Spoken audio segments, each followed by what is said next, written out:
وزیراعظم نے افغانستان کی جانب سے پاکستان کی میزبانی کی قدر نہ کرنے پر افسوس کا اظہار کیا ہے۔ قومی ورکشاپ سے خطاب میں وزیراعظم کا کہنا تھا کہ پاک فوج کے جوانوں اور شہریوں کو شہید کرنے پر پاکستان نے افغانستان کو مزہ چکھایا۔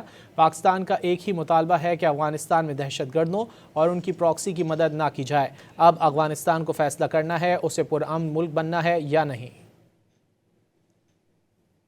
دن رات وہ ہمارے بھائیوں کو شہید کر رہے تھے، اس دن پر ہم نے ان کو ایک سبق آموز ان کو ہم نے مزہ چکھایا، لیکن اس کے بعد میٹنگز ہوئیں اور اس کا کوئی نتیجہ نہیں نکلا۔ ہماری صرف ایک ڈیمانڈ تھی کہ آپ کمٹ کریں کہ آپ افغانستان میں جو ٹیررسٹ آؤٹ فٹس ہیں، جو پراکسیز ہیں، چاہے وہ ٹی ٹی پی ہے، چاہے وہ بی ایل اے ہے، چاہے وہ ہندوستان کی سپورٹ سے جو ان کو وسائل مہیا ہو رہے ہیں، یہ سب آپ کہیں گے۔